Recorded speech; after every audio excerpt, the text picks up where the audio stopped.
नमस्कार दोस्तों, स्वागत है आपका इन्वेस्टिंग दर्पण यूट्यूब चैनल पर। और इस वीडियो में हम बात करने जा रहे हैं 4 स्टॉक्स के बारे में। और यह चारों स्टॉक्स कल आपको बड़ी हलचल में देखने को मिलेंगे। और इनमें से 2-3 स्टॉक्स ऐसे हैं जो कि पूरे बाजार पर असर डाल सकते हैं। और बात करें इन स्टॉक से जुड़ी खबर की, तो खबर हमें सैटरडे के दिन यानी कि छुट्टी के दिन देखने को मिली है। तो ऐसे में जैसे ही मंडे को बाजार खोलेंगे तो आपको इन स्टॉक्स के चलते बड़ा एक्शन देखने को बाजार में भी मिल सकता है। तो जानेंगे इन स्टॉक्स के बारे में कि आखिर ये कौन कौन से स्टॉक्स हैं और आखिर इन स्टॉक्स में क्या वजह हमें देखने को मिलेगी जो कि बाजार पर असर डाल सकती है। तो बनी रहिएगा वीडियो में। इससे पहले चैनल पर नहीं है तो चैनल को सब्सक्राइब कर लें। वीडियो अच्छी लगे तो वीडियो को लाइक करना भी ना भूलें। और वीडियो में आगे बढ़ने से पहले आपको बताना चाहूंगा, मेरी किसी भी स्टॉक पर बाई और सेल की कोई रिकमेंडेशन नहीं है। तो आप वीडियो को सिर्फ एजुकेशन पर्पज के लिए लें और वीडियो को टिप्स या एडवाइस के रूप में लेने की कोशिश ना करें। तो देख लेते हैं फटाफट, बने रहिएगा वीडियो में। बात करें पहले स्टॉक की, तो जस्ट डायल लिमिटेड के बारे में बात कर रहा हूँ। कल जस्ट डायल स्टॉक में आपको बड़ी हलचल देखने को मिल सकती है। बात करें इस स्टॉक में हलचल के पीछे, तो इसके क्वार्टर 4 के नंबर्स हमें देखने को मिल रहे हैं और नंबर्स काफी धमाकेदार देखने को मिल रहे हैं। तो फ्रेंड्स, ऐसे में जो निवेशक स्टॉक से जुड़े हुए हैं या जुड़ना चाहते हैं तो वह कल जस्ट डायल के स्टॉक पर नजर रख सकते हैं। हो सकता है इसके नंबर्स के चलते स्टॉक में आपको बड़ी हलचल देखने को मिले। 17 अप्रैल को अगर आप देखेंगे तो 0.77% की तेजी में देखने को मिला है और 924 रुपए पर स्टॉक की क्लोजिंग होती हुई देखने को मिली है। बात करें जस्ट डायल की, तो यह स्टॉक भी इस समय रिटर्न्स को लेकर के काफी चर्चा में है। अगर मैं आपको इसके 5 साल लॉन्ग टर्म के रिटर्न्स दिखाऊं तो ऐसा नहीं है कि स्टॉक कोई छोटे मोटे रिटर्न्स बना करके दे पाया है। 180% के इस स्टॉक ने शानदार रिटर्न्स बना करके दिए हैं। और अगर आप 52 वीक हाई से देखेंगे तो आप देखिएगा 1395 या 1400 रुपए के आसपास यह स्टॉक जाता हुआ देखने को मिला था और वहां से स्टॉक 950 रुपए के आसपास आपको देखने को मिलता है। तो ऐसे में इस स्टॉक में इसके नंबर्स के चलते आपको यहां से रिकवरी भी देखने को मिल सकती है। तो ऐसे में निवेशक जस्ट डायल स्टॉक पर भी नजर बना करके रख सकते हैं। अब बात करें जस्ट डायल की, तो इसके क्वार्टर 4 के नंबर्स भी आपसे शेयर कर देता हूं, जिससे कि आपको पता चल पाएगा कि नंबर्स किस तरह से देखने को मिल रहे हैं। दिसंबर 24 से मार्च 25 की परफॉर्मेंस को आप देखिएगा क्वार्टर बेसिस के हिसाब से आपको सेल्स में मामूली सी जंप देखने को मिलेगी।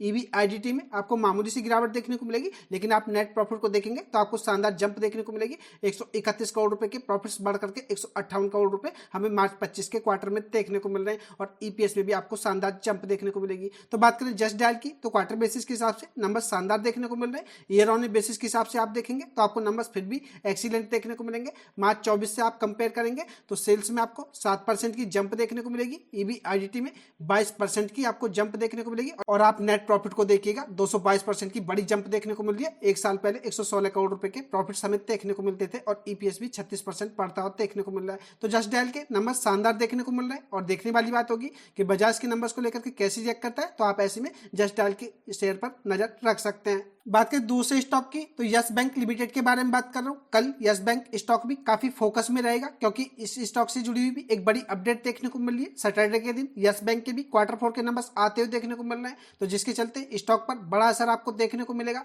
तो ऐसे में जो निवेशक स्टॉक से जुड़े हुए हैं या जुड़ना चाहते हैं तो इसके क्वार्टर 4 के नंबर्स के चलते स्टॉक पर नजर रख सकते हैं। यह भी एक काफी वॉल्यूम वाला स्टॉक है, यह काफी लिक्विड स्टॉक देखने को मिलता है। 17 अप्रैल को 1.12% की तेजी में देखने को मिला है और 18 रुपए 7 पैसे पर स्टॉक की क्लोजिंग होती हुई देखने को मिली है। तो ऐसे में जो मेरे फ्रेंड्स स्टॉक से जुड़े हुए हैं या जुड़ना चाहते हैं तो इसके क्वार्टर 4 के नंबर्स के चलते स्टॉक पर नजर बना करके रख सकते हैं। अब यस बैंक के फटाफट क्वार्टर 4 के नंबर्स को देख लेते हैं किस तरह से हमें देखने को मिल रहे हैं। आप दिसंबर 24 से मार्च 25 के हिसाब से परफॉर्मेंस को देखेंगे तो आपको सेल्स 7,833 करोड़ रुपए से कम होकर के 7,623 करोड़ रुपए देखने को मिलेंगे। यानी कि सेल्स इनकी हमें कम होती हुई देखने को मिल रही है। EBIDT की बात करें तो यह 4,864 करोड़ देखने को मिलती थी, जो कि इस क्वार्टर 4,543 करोड़ देखने को मिल रही है। कहा जा सकता है कि EBIDT में गिरावट है। नेट प्रॉफिट को आप देखेंगे तो यह 619 करोड़ रुपए से बढ़ करके 745 करोड़ रुपए हो गए। तो आपको नेट प्रॉफिट में शानदार जंप देखने को मिलेगी और EPS में भी आपको सेम रेशियो में जंप देखने को मिलेगी। तो बात करें यस बैंक की, तो आपको इनकी सेल्स और EBIDT में जो गिरावट देखने को मिलेगी, लेकिन इनके नेट प्रॉफिट और EPS आपको सुधरता हुआ देखने को मिलेगा। और ईयर ऑन बेसिस के हिसाब से परफॉर्मेंस शानदार कही जा सकती है। मार्च 24 से अगर आप देखेंगे तो आपको सेल्स में जरूर 2% की जंप देखने को मिलेगी। EBIDT में आपको 10% की जंप देखने को मिलेगी। और आप जब नेट प्रॉफिट को देखिएगा 59% की शानदार जंप देखने को मिल रही है और EPS भी हमें 50% तक बढ़ता हुआ देखने को मिल रहा है। तो ईयर ऑन बेसिस के हिसाब से नंबर शानदार देखने को मिल रहे हैं। और ऐसे में देखने वाली बात होगी कि बाजार कल इसके नंबर्स को लेकर के कैसे रिएक्ट करता है। तो ऐसे में आप यस बैंक के स्टॉक पर भी नजर रख सकते हैं। अब बात करें तीसरे स्टॉक की, तो एचडीएफसी बैंक के बारे में बात करूं। बात करें एचडीएफसी बैंक की, तो यह निफ्टी 50 का स्टॉक है और इस स्टॉक का आपको काफी हैवी वेट निफ्टी 50 में देखने को मिलेगा। तो कल इस स्टॉक में जो भी हलचल देखने को मिलेगी, आपको बाजार पर बड़ा असर देखने को मिलेगा। बात करें एचडीएफसी बैंक की, तो इसके Q4 के नंबर्स आते हुए देखने को मिल रहे हैं। साथ के साथ एचडीएफसी बैंक में डिविडेंड का भी अनाउंसमेंट होता हुआ देखने को मिल रहा है और इसके नंबर्स कैसे देखने को मिल रहे हैं यह तो वीडियो में आगे आपको बताऊंगा। और यहाँ पर मैं आपको इसमें डिविडेंड को अगर बताना चाहूँ तो 22 रुपए का डिविडेंड आपको एचडीएफसी बैंक में देखने को मिलेगा और इसकी रिकॉर्ड डेट आपको 27 जून देखने को मिलेगी। तो फ्रेंड्स, ऐसे में जो निवेशक स्टॉक से जुड़े हुए हैं तो वह इस स्टॉक पर नजर रख सकते हैं। नंबर किस तरह से देखने को मिल रहे हैं यह तो वीडियो में देखेंगे, लेकिन आप डिविडेंड के चलते भी स्टॉक पर नजर रख सकते हैं। बात करें एचडीएफसी बैंक की, तो यह स्टॉक इस समय हमें शानदार तेजी में देखने को मिल रहा है, या कहा जाए तो इस समय स्टॉक अच्छे मोमेंटम में तेजी में देखने को मिल रहा है। तो ऐसे में निवेशक इस स्टॉक पर भी नजर रख सकते हैं। 17 अप्रैल को 1.48% की तेजी में देखने को मिला है और 1905 रुपए पर क्लोजिंग होती हुई देखने को मिली है। एचडीएफसी बैंक स्टॉक अगर मैं आपको 5 साल में दिखाऊं तो 103% के शानदार टच बना करके दे चुका है। तो ऐसे में अगर हम बात करें एचडीएफसी बैंक की, तो लॉन्ग टर्म के हिसाब से एक शानदार स्टॉक है, आपको इसमें डिविडेंड भी काफी अच्छा देखने को मिलेगा। तो ऐसे में आप कल एचडीएफसी बैंक के स्टॉक पर भी नजर रख सकते हैं। बात करें एचडीएफसी बैंक की, तो स्टॉक इस समय हमें ऑल टाइम हाई पर देखने को मिलता है। अगर आप इसका 52 वीक हाई देखेंगे तो आपको 1919 रुपए देखने को मिलेगा, यानी कि जिस दिन हमें मार्केट बंद होती हुई देखने को मिली थी, स्टॉक ने उसी दिन अपना ऑल टाइम हाई बनाया था। एचडीएफसी बैंक के Q4 के नंबर्स को देख लेते हैं। नंबर किस तरह से देखने को मिले हैं दिसंबर 24 से मार्च 25 के हिसाब से आप देखिएगा, आपको सेल्स 85,040 करोड़ रुपए से बढ़कर के 86,779 करोड़ रुपए होती हुई देखने को मिलेंगी, यानी कि सेल्स में जंप देखने को मिल रही है। ईबीआईडीटी 43,733 करोड़ देखने को मिलती थी, जो कि कम होकर के 39,070 करोड़ रुपए रह गई है। तो ईबीआईडीटी में गिरावट देखने को मिल रही है। नेट प्रॉफिट को आप देखेंगे तो 18,340 करोड़ रुपए से बढ़कर के 19,285 करोड़ रुपए हो गए। तो आपको इसमें शानदार जंप देखने को मिलेगी, यानी कि कहा जाए तो एचडीएफसी बैंक के नेट प्रॉफिट में क्वार्टर बेसिस के हिसाब से शानदार गिरो होते हुए देखने को मिल रहे हैं। और ईपीएस में भी आपको 23.09 से बढ़कर के 24.61, यानी कि जंप देखने को मिलेगी। तो नंबर्स काफी अच्छे देखने को मिल रहे हैं। और आप ईयर ऑन बेसिस के हिसाब से देखेंगे तो आपको सेल्स में 9% की जंप देखने को मिलेगी, ईबीआईडीटी में 137% की जंप देखने को मिलेगी, नेट प्रॉफिट में आपको मात्र 7% की जंप देखने को मिलेगी और ईपीएस में भी 6% की जंप हमें देखने को मिल रही है। तो बात करें एचडीएफसी बैंक की, तो ईयर ऑन बेसिस के हिसाब से नंबर्स ऐसा नहीं है कि कोई ज्यादा बुरे देखने को मिल रहे हैं, नंबर पॉजिटिव ही देखने को मिल रहे हैं। तो देखने वाली बात होगी कि कल स्टॉक पर इसके नंबर्स का असर किस तरह से देखने को मिलता है। तो ऐसे में आप स्टॉक पर नजर रख सकते हैं।